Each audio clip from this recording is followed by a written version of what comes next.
There is a quiet stress among those who walked with Jesus in the first days after he died, when everything is dark. There are secrets that have never been told, words that have never been written, and looks that carry the weight of an old age. Not only is there sadness, but there is also something more upsetting coming, as if a secret truth were about to come out. But what did the church try to get rid of? Why did some words never make it into the canonical Gospels? The answer might be right in the words of those who have been silent for hundreds of years. What if Jesus had given his most important lessons to a woman instead of Peter? Many books were banned, ignored, or burned over the next few hundred years. What are known as the Gnostic writings were among them. It was agreed by the leaders of the church at the Council of Nicaea in 325 AD what should be official teaching and what should not. Anything that didn't follow the prescribed path was seen as sin and was punished. So, works that were thought to be dangerous were taken down, and people who defended them were punished. One of these books stands out, the Gospel of Mary. It holds not only a voice we have lost, but also a moment that changed everything. An important time in the history of Christianity when the faith's balance lay with someone who had not been seen before. After Jesus was crucified, his friends were in a lot of pain and didn't know what to do. They got together behind closed doors and tried to figure out what to do without the master. People were really scared. The police were keeping an eye on them, and hope seemed to be blowing away like the wind in the desert. In the middle of this, Mary Magdalene shows up as a surprise. Many people think she only shows up to support them emotionally, but she actually shows up as a leader with news. The story that has been passed down shows a time when Jesus' disciples were tense. Peter, who always acts on impulse, asks, "Did he really talk to a woman alone and not to us?" There is no question about it. It shows the disagreement that starts to form between custom and revelation, or between authority and spirit. Some people find it hard to believe that Jesus would have given something so important to only Mary Magdalene. Mary doesn't give up, though. She doesn't put her influence on people. She shares instead, not with pride, but with understanding. The text says that she starts to talk about the lessons that Jesus had taught her behind her back. Laws, shrines, and offerings have nothing to do with these words. They talk about a truth that goes beyond what can be seen, a knowledge that leads everyone to their true self. Fear is broken down by knowledge, which frees the spirit from the prison of images and takes it to true light. A way for people to understand that they are a part of something bigger without using theory but through direct experience. Visions and direct communication with God that doesn't need middlemen are talked about in the lessons. Something changes in that small group of hurt followers. Mary breaks the silence with calm and strength. Her words can be heard through the fear walls that people can't see. It sets a seed that not everyone was ready to accept, but that will never be forgotten. Before we go on, please like this video and subscribe to our channel if this story touches your heart. Then join us as we look for lost truths, voices that have been silenced, and spiritual ways that free the soul. We have been made to think that there is less light than there really is. Also, please leave a super thank you if you want to help this job. We can keep telling more Bible stories and spreading this message of faith and hope thanks to your gift. Thank you so much for your help. We'll keep going on our journey today. The disciples' silence started to break down as Mary spoke. Her speech was different. It wasn't just memory, it was experience. She didn't say the same beliefs or routines over and over. She spoke like someone who had crossed an imaginary line and come back with something that couldn't be ignored. She didn't talk about roads that could be walked on. Instead, she talked about a deeper journey that took place in the mind. The trip didn't have any plans or clear roads, and the real goal wasn't a place, but a state of mind. Mary told everyone what Jesus had told her after he rose from the dead. It was a message that Jesus had given her in a deep, private vision. She said that the Master told her that when the soul leaves the body, it meets forces that try to stop it from going up. These powers, which he named the 7 powers, were not in other worlds or magical beings. They were inside each person. They were forces that locked people up and kept them in the fantasy of the real world. Fear, desire, and ignorance, hatred, envy, laziness, and pride. It wasn't like these were empty signs. Maria said that they were the same feelings that the students were having at that very moment. Fear of going on without their master, anger at having their dreams dashed, and quiet envy when someone spoke with authority. It looked like a mirror. Some people weren't ready to face it either. She went on to say that facing each of these forces was the only way to free the soul, not with physical force, but by making things clear. She said that the only way to really win was to see these forces for what they were, see through their lies, and keep going anyway.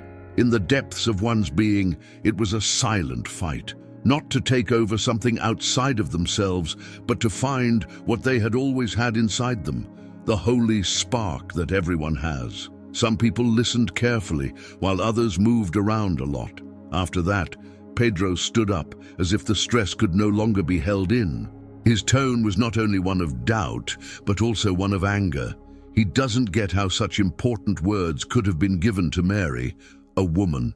Even though he doesn't say it, it's clear that he's uncomfortable. How can this be? He asks. Would he really have talked to her instead of us? It feels like the air is heavy. Peter's words remind us of the old world, where places, titles, and looks are important. Mary is not scared, though. She doesn't shout. She doesn't try to get her way. She just answers with the firmness of someone who knows what they've seen. She says, "I saw the Lord in a vision." Even though it's soft, her speech has a power that doesn't come from being higher up, but from having more experience. And he told me, "Mary, you are blessed because you didn't change in my eyes." It wasn't a defense. It proved something. After that, there was only one thing left to do: believe or deny. The news she brought did not ask for permission. It only asked for honesty. In their hearts, those who heard knew that what they heard was too true to ignore. There was still some strain, but the seed had been sown. Something had already changed, even if some people didn't want it to.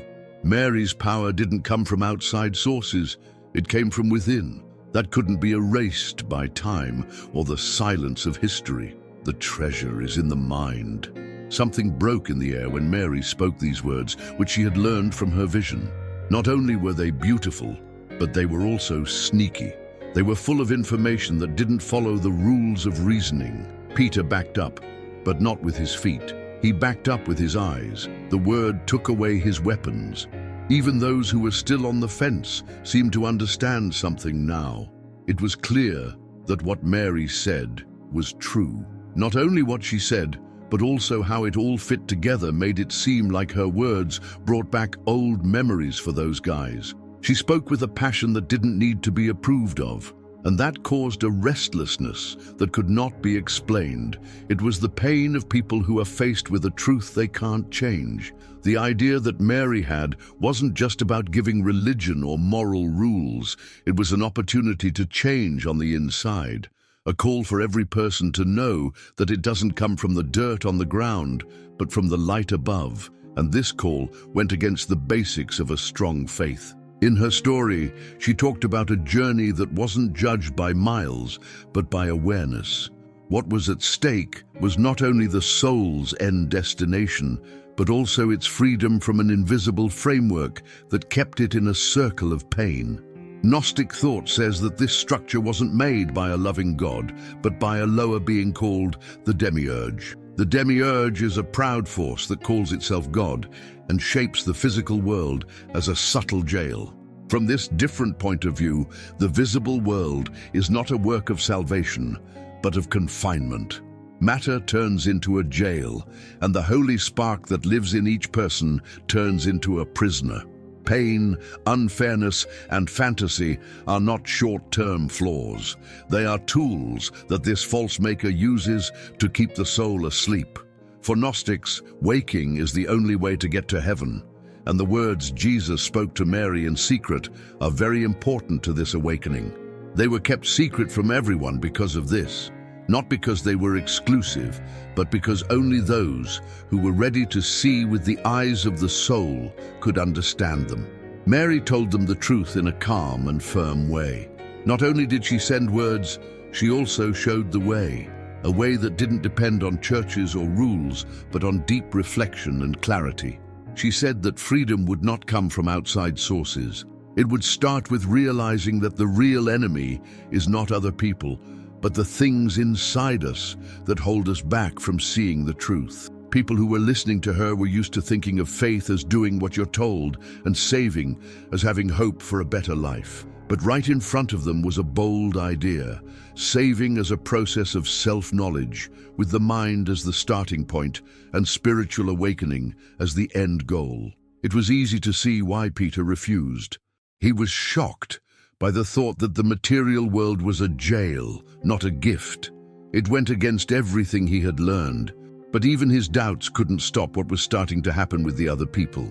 Mary was not like the other girls.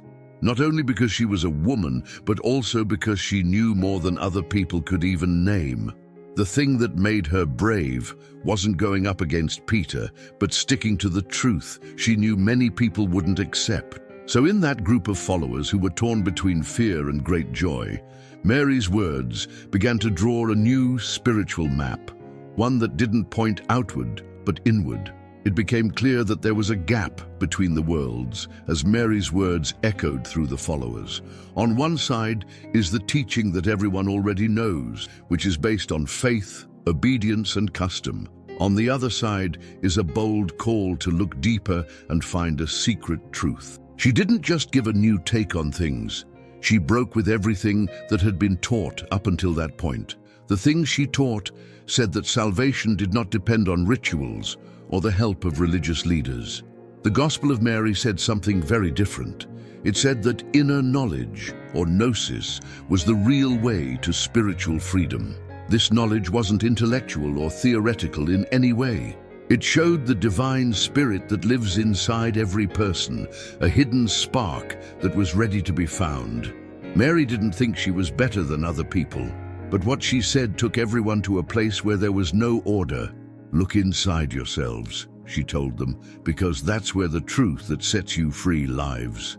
This went against the church's growing organization, which was based on set dogmas and authority from outside the church.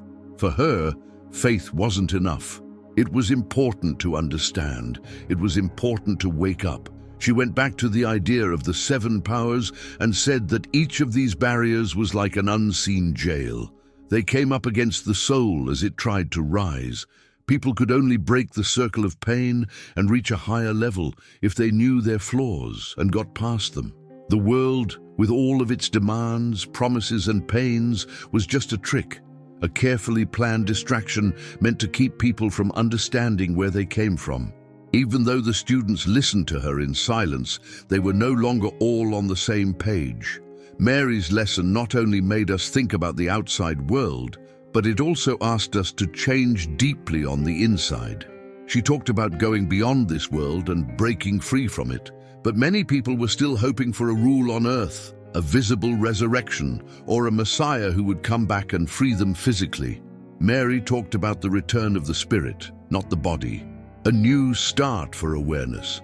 This put the two ways of thinking against each other. On the one hand, orthodoxy argued that the flesh was important and that the exalted body would carry on. The Gnostic view, on the other hand, said that the only way to really win was to leave the body, give up the false world, and return to the heavenly source. The students were getting more tense. It wasn't just a religious matter, it was about them. A lot of people had built their faith on things that were now shaking. Accepting Mary's lessons meant that they had to rethink what they thought they knew for sure. It meant accepting that they might not have fully understood what was going on. And it took guts to make that kind of break. They were having questions about themselves and were also becoming more afraid of the world around them. Mary's ideas not only upset the way traditional faith worked, but they also put everyone in danger. The early Christians were already having a hard time because the Roman government was keeping an eye on them. People saw as dangerous any teaching that went against the government line. And Gnosticism, which didn't see the world as holy, went after the very foundations of both faith and power. But Mary stayed strong anyway. She didn't try to force him to agree. She just made a deal. She kept going even though she knew many people would not accept. Because what she carried wasn't an opinion, it was a light, a call to see with eyes that aren't from this world. Mary challenged not only ideas, but also whole systems of power when she said that redemption comes from awakening on the inside.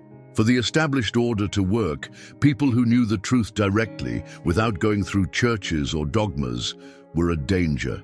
Because of this, the works that had these ideas were kept secret, criticized, and taken out of government records. The Gospel of Mary almost went away with them, like a light that they tried to put out before it got too bright. However, what this message said was not something light. Mary didn't talk about a smooth journey for the soul to a heavenly paradise. On the contrary, she described a hard trip that was full of mental conflicts. The soul did not instantly rise after death. There was a test. It had to get through the 7 powers that control matter, which are like unseen walls that stopped it. This wasn't just a bunch of hazy images. Using feelings, thoughts, and instincts, they showed up every day in human experience. Mary said that darkness was the first problem, not just the lack of light, but also a darkness inside, a force that skewed reality and caused fear, chaos, and inaction. As long as the soul was hidden behind this veil, it couldn't see the right way. When the soul starts to see, when it understands that lies were its cage, it moves forward, and that's when it meets desire. The second power was not as strong. It didn't force itself on me through pain. It did so through joy. It tied the soul together with promises of happiness, safety, and completion. Would like to have, rule, or be known. The soul had to give up the idea that these wants were what made it who it was in order to move on. It took guts to see desire as a distraction. It meant giving up things that seemed right in order to get things that would last forever. That's the only way for the soul to free itself from the illusion of having and feeling. The third power, ignorance, came into being when that tie started to break. Ignorance was not inactive like darkness was. There was a choice, choosing to close your eyes.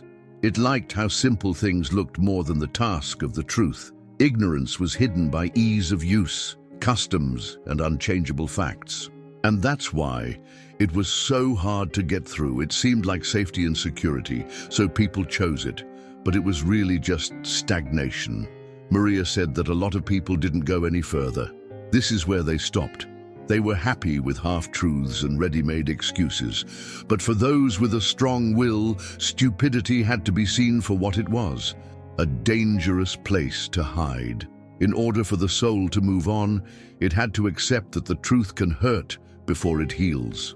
Her story was like a map for the spirit world. It's not a precise plan, but it gives us a glimpse of the forces hidden from sight. People who listened to her, even if they didn't agree with her, couldn't deny that what she said had an effect. While they were alone, some people faced their own forces. Others, like Peter, stayed antsy because they thought that she shouldn't be the one to give such information. But Maria didn't try to fit in. She was doing something important. Even though people were trying to fight her, something about her seemed to cut through them. Because she didn't get her truth from books or customs. It came from someone who was brave enough to see and then didn't turn away. To get past stupidity, you have to do more than just admit that you need to learn something. You have to be willing to feel uncomfortable when you see something that has been there all along and you have ignored it. It means giving up the safety of the obvious and jumping into the unknown, even if the truth hurts. Maria made it clear that the road of the soul was hard. She said that every step toward the light showed both outside problems and inner shadows that many people would rather not face. Once the mind gets past ignorance, it faces an enemy that is subtle but deeply rooted: envy. It's not just jealousy, it's a force that slowly destroys. By comparing us to others, it makes us angry, changes how we see things, and pulls us away from the divine spirit. Mary said that envy not only takes our attention away from our inner journey, but it also makes us feel divided, which weakens our spiritual unity. With this force in front of it, the soul needs to turn its attention elsewhere, to stop looking for what it thinks it is missing outside of itself. It needs to learn to value what it already has. Being happy and thankful aren't just feelings. They protect the heart from destruction. The soul can only keep going up if it accepts its own way with humility. But as soon as it gets past this obstacle, the fifth power shows up. Anger. Anger, hate, and spite are strong feelings that show up as fire. Fire that kills, burns, and separates. Anger ties us to things because it keeps us from feeling kindness and understanding.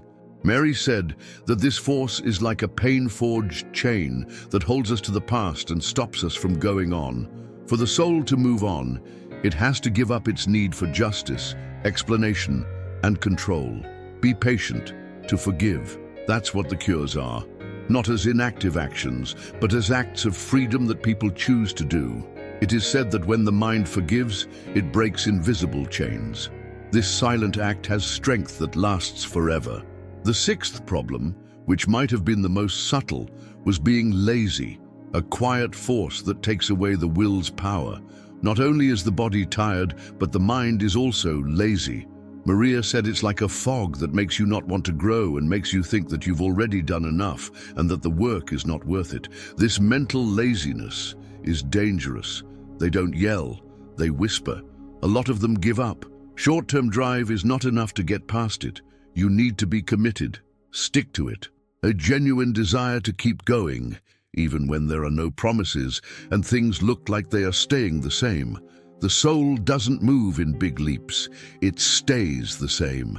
At the very end of the trip, the soul faces its seventh and last power, pride, the most dangerous trick of all. The thought that you've reached your goal and don't need to learn anything else, that you are smarter, more advanced, and unique. Maria told them that this is the most dangerous and sensitive part of the trip. People who think they are awake are often more asleep than ever. To get over vanity, you have to become humble again, being aware that the road is endless, that knowledge never ends, and that light can turn into shade when used to boost the ego. To be free, the soul needs to remember where it came from, and that all real knowledge comes from being empty, listening, and giving up. In this way, the soul becomes light when this deep journey is over, no longer held down by weights that couldn't be seen. And Mary wasn't just telling about a discovery when she talked about this trip. She was giving you a mirror, so that everyone there could see their own boundaries and maybe start to get past them. It's possible that arrogance is the most sneaky of all the forces that need to be defeated.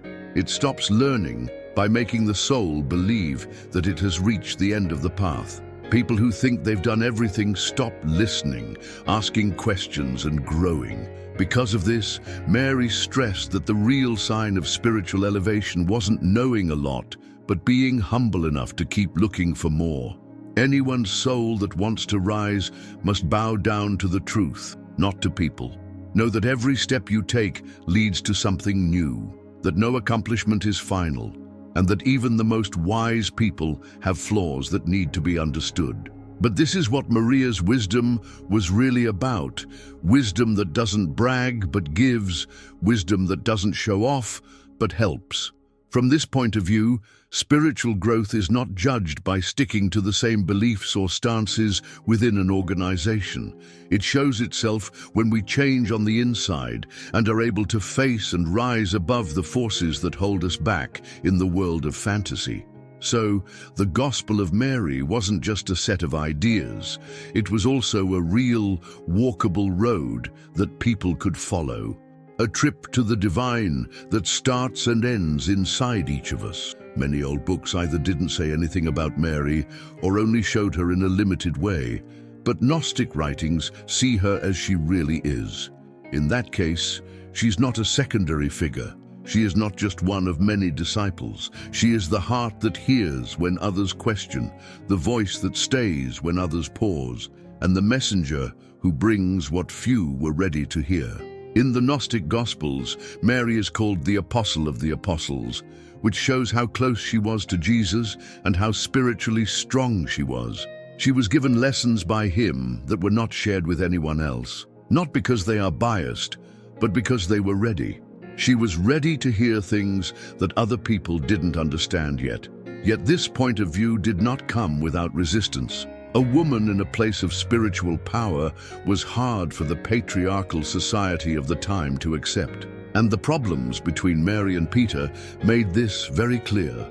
Several stories show him as someone who not only didn't believe her, but was also very upset by how much respect she earned from other people.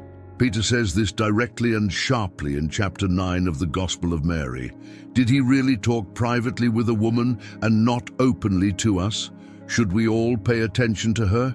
Did he like her more than us? The questions don't hide the criticism. They show a fight for room, for attention, and for control of the story. More than just a disagreement about religion is going on behind these words. More than that, there is a struggle that involves gender, power, and moral rightness. Peter's uncertainty was really a sign of being uncomfortable with the new set of rules, an order where the holy wasn't just for one group, but a revelation that everyone could reach, even and especially those who had always been on the edges. And Mary doesn't give up, even when people try to stop her. She's strong not because she forces people to do what she wants, but because she's calmly firm, because she knows what she's carrying. She doesn't answer with anger, but with being there. It's still her. And in this last part, her power is shown even more clearly. She didn't talk to be heard. She talked because she saw something. Mary didn't depend on labels or try to get attention from the followers. What kept her voice strong was the clarity of the lessons she had gotten from Jesus, which were not given in public but in private. Words that didn't talk about structures or views, but about the soul's quiet trip to the truth. She talked about changing on the inside, breaking free from the bonds of the outward world, and going back to the holy beginning. But it was hard to accept this kind of discovery. Like many others, Peter had a hard time understanding. It sounded strange to suggest that forgiveness could come from within, through direct touch with God, without the need for institutions. Mary wasn't cocky about her confidence. It came from being sure of herself. In spite of doubts, she stayed firm, and this made her place in the group clear. She was different. She was no longer following him. She led people to God. Between the lines of the Gospel of Mary, there is stress between Mary and Peter that is not just personal. It stands for a much bigger fight, a fight between two models of divine power. On the one hand, power that comes from organization, clear rules, and formal leadership. Of course, there is also authority that comes from inner knowledge, from being in direct contact with God. This kind of authority is independent of gender, rank, or approval. The canonical accounts talk about Peter as the key person who built the church. The Gnostic texts, on the other hand, show women having a voice, a vision, and a place of leadership. The person in this image who stands out is Mary Magdalene. She not only followed the directions, but she was also reliable and knew things that not even the other followers did. Huge things are affected by this. At that time and in that society, men were almost always in charge, so making a woman a leader of the apostles was against the rules. It's not a surprise that these works were ignored, pushed to the side and shut down. As the church grew, it needed to set up a structure. It needed to be managed, and Mary was, at her core, unbreakable. But her advice wasn't to fight, it was to wake up. She didn't want to destroy things for her own pleasure. She did it because she loved the truth. She taught that everyone has the spiritual force inside them and that freedom doesn't come from the outside, but from within. To see past the veil of look and find the light hiding beneath the layers of illusion is what Gnosticism is all about. The Gospel of Mary shows a deep and disturbing truth by putting Mary at the center of the spiritual story.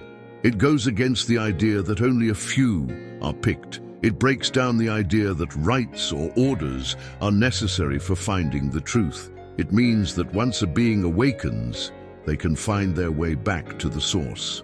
A lot of people thought this idea was risky because it gives you power, because it frees you, because it breaks the chains that keep people depending on middlemen that they can't see. Maria did more than break the rule that women had to be quiet. That's how she showed that God talks in many ways, even through the words of people who have been ignored all along. And that's why her part was so dangerous. She didn't ask for approval to be there, so she did. She was real. And by coming out, she opened doors that many people would have rather not been opened. But her voice could never be shut down after it was heard. The new church was becoming more rigid, with clear roles and a clear order of clergy. Mary's message, on the other hand, went in a different direction, an inner direction.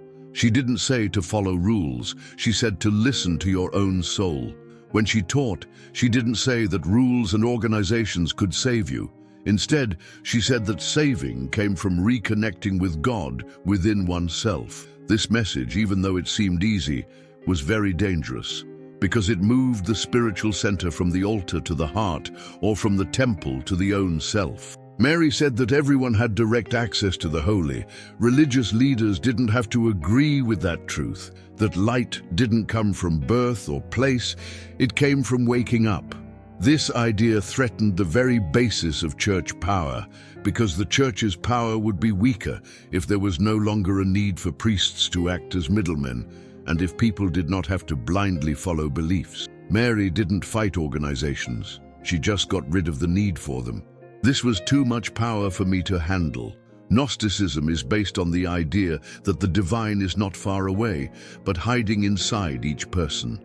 That the way to the truth is inside, not outside. That discovery is not just for a few people.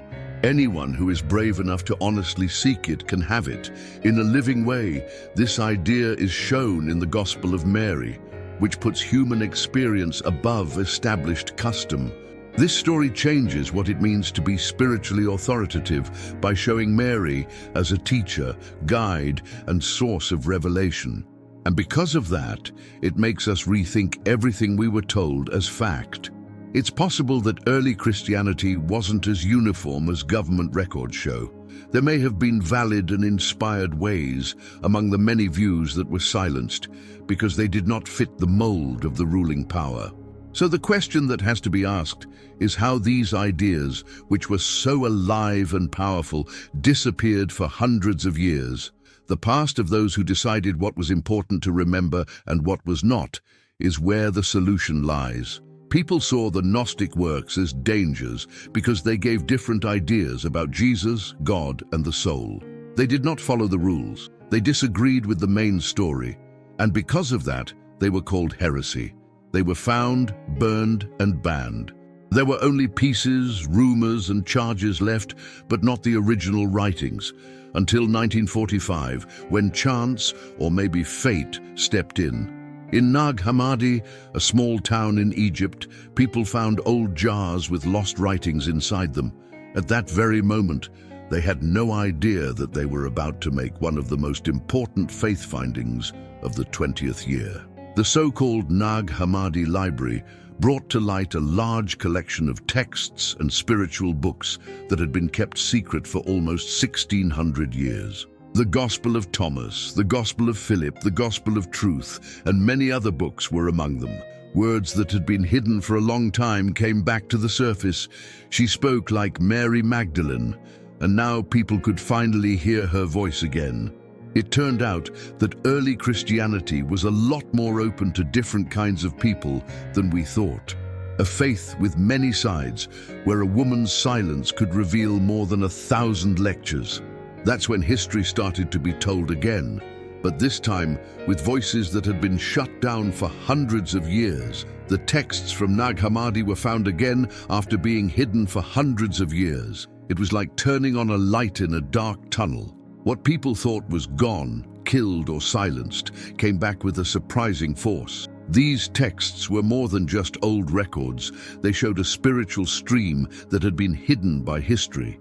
They showed a vision of Christianity that was based not on obedience but on conscience, and not on structure but on direct experience of the divine. Many people heard Mary Magdalene's voice in the gospel that is named after her, but she wasn't the only one. Other points of view that supported her message came out of the Gnostic works that have been found. The Gospel of Thomas is one of the most interesting because it starts with an interesting phrase. Whoever finds the meaning of these words will not taste death. It wasn't a call to study the text literally. It was a call to inner insight. The soul was set free from spiritual death by gnosis, which is understanding through experience. So many of these books encourage people to learn more about themselves, which was a direct threat to the early church. Indeed, if everyone could find the truth on their own, then what purpose did the organization serve? If salvation wasn't a religious give-in, but an inner awakening, then preachers, dogmas, and rites would no longer be important. The real strength and danger of Gnosticism lay in this. People were once again in charge of their own spiritual journey. And in this situation, Mary Magdalene became an even stronger sign. In real life, she looked like an awakened soul, a woman who had a direct link with the Master, and someone who not only heard but also understood. The Gospel of Philip, which was also found in Nag Hammadi, adds to this mental link between Jesus and Mary. Some parts of it make me think of a mysterious closeness, a sharing of knowledge and presence that goes beyond standard roles. They didn't just seem to be fans. They were like reflections of each other, with minds that saw the divine in the other. The Gnostic books also showed a very different view of the world. They didn't believe in a single, all-powerful God. Instead, they talked about a complicated order of spiritual beings. The demiurge, a lower being, made the material world out of ignorance or pride and cut himself off from the true source. This point of view not only disagreed with the church's religious beliefs, but it also doubted the goodness of the real world itself. This breaking down of the main story was unacceptable. For spiritual control to work, there had to be unity, but Gnosticism stood for fragmentation, not in a chaotic way, but in the way that there were many ways to reach the holy. And where there are lots of ways, there isn't one main power. Over time, the church became very angry. Texts were criticized, Gnostic leaders were harmed, and whole groups broke up. Violence was used to make people stay quiet. Time, on the other hand, doesn't forget anything.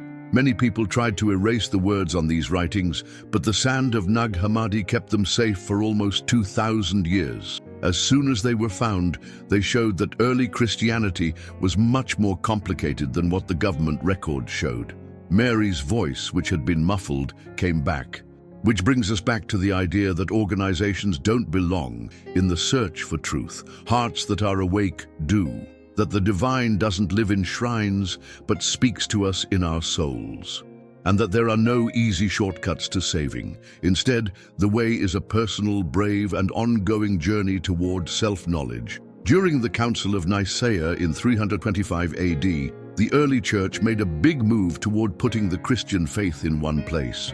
It told people what orthodox theology could and could not say, and it also said that ideas that did not fit with the institutional model were illegal. Gnostic works were the ones that changed the most. It wasn't just a disagreement about religion, it was also a fight over who was in charge. Anything that did not support the church's power had to be shut down. These writings, which said there was a direct link between the soul and God, were banned, hidden, or killed. As heretics, those who followed them were killed, but some words were still there. After many years, the Nag Hammadi manuscripts became live proof of a lost form of Christianity that was pluralistic, deep, and truly free. Today, these same words are once again making people think and feel. Scholars, mystics, and people who are looking for spirituality find knowledge in them that is just as important now as it was then. They show a different way to get to heaven that doesn't involve priests or churches. Instead, it involves an inner awakening, which means finding your own holy spark.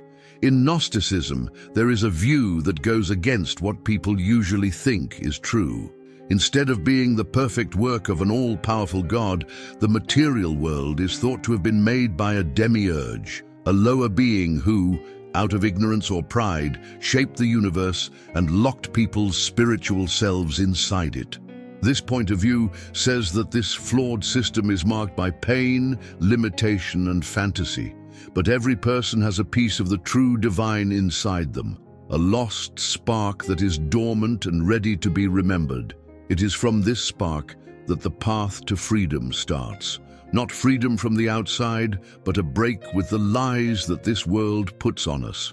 In order to do this, Gnosticism gives gnosis, which is knowledge that is not intellectual or doctrinal, but personal, life-changing, and experiential. There is a story in the Bible that tells about Mary Magdalene. She is a great example to follow on this trip. She doesn't read from a script or repeat what other people have said.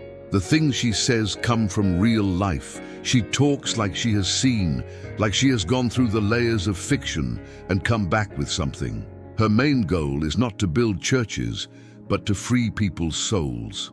In the Gospel of Mary, her voice is strong, calm, and very much in line with Gnostic ideas. She says that the trip she talks about is made with the spirit, not the body, and the 7 powers that the soul has to deal with are not outside enemies, but forces within us that keep us bound to matter, fear, ego, and desire. To get past them, you have to see them for what they are, curtains that block the light. Mary doesn't want to break with God. She wants to break with the false God, the one who forces people to blindly obey, who feeds guilt, and who wants surrender instead of knowledge. She thinks that the real Creator doesn't make people slaves, but calls them to rise. So this call doesn't come from leaders or rules. It comes from the soul's silence as it starts to remember who it is. While it was illegal for hundreds of years, this faith didn't give up. As it came to the surface, it brought with it a truth that made people feel bad. Maybe the story being told is not the only one. One of the quiet speakers might have known more than most about what Jesus was really like. And now, as we try to make sense of the chaos, Mary's words tell us to look inside, where the divine has always been.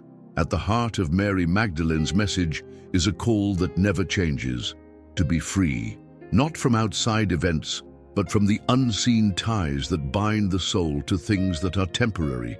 Each of these things, desire, misunderstanding, envy, and pride, builds a wall inside us that keeps us from seeing the light that has always been there. This is what the soul has to fight, but it can't use guns. It has to use clarity, courage, and truth. Mary didn't preach flight, she preached waking. It wasn't about a new world that was going to come, but about an inner world that has always been there, but not many people have ventured to explore. She talked about the soul as if she knew it from the inside, as if she had been through its mazes and found a living spark of infinity that made her feel no fear. Many people have tried to shut her up over the years. They gave her a name, changed her heritage, and took her name out of places of honor. Laws, on the other hand, can't change what is true. Even when institutions tried to shut down the knowledge she shared, it lived on like sparks in ashes, ready to be lit again by people who feel there is more to life than what they have been taught. Of course, the Nag Hammadi writings were more than just a historical find when they were found. It was like history had chosen to make things right after something bad happened. Even though they looked weak on paper, those old words had a huge meaning. They put Mary back where she should have been, not only as a person who followed Jesus, but also as the one who knew his heart better than anyone else. The goal of her trip wasn't to become famous, but to get closer to God. Her job wasn't to teach or be heard from pulpits. Her power came from being self-aware and having a calm gaze, like she didn't need other people's judgment anymore. That's why her presence is still felt today, not as a religious figure, but as a sign of someone who was brave enough to see and not run away. Mary tells us that the truth doesn't have to be agreed upon by everyone in order to be real, that the less traveled roads often lead to the most real meetings. Faith shouldn't be a prison with strict rules. It should be a journey of finding, where each step is taken with knowledge and responsibility. If you've made it this far, something inside you may have been touched. Like the people who first heard Mary, Maybe you have felt the anxiety that comes from knowing there is more, a lot more than the eyes can see, more than words can say, more than what custom says. So know that you are not alone on this road to waking. Yes, it is quiet. Yes, it takes guts. A lot of people, though, walk alone and slowly understand what Maria was trying to say, that God is close, that the holy is not a seat far away, but a spark of life inside each of us. And everything changes when that spark is found. Confidence grows out of fear, wait turns into meaning, the search stops being a way to get away and turns into a way to get back to what we've always been and what has always been here. Over time, the walls that tried to keep Maria quiet fell down, but her voice is still there, not because it lived on in a book, but because it still resonates in the hearts of those who are brave enough to remember. If you heard that word today, it might be time to move forward, since the soul's journey never ends, and it starts inside everyone. If you felt something from this message, please share it with someone else who is also looking for answers below the surface. Say amen in the comments, click like on the video, and stick around on our channel. There are still a lot of truths that need to be found again, and the journey just started. Thank you for following us to the end of this incredible story. See you in the next video. May God be with you always. Amen.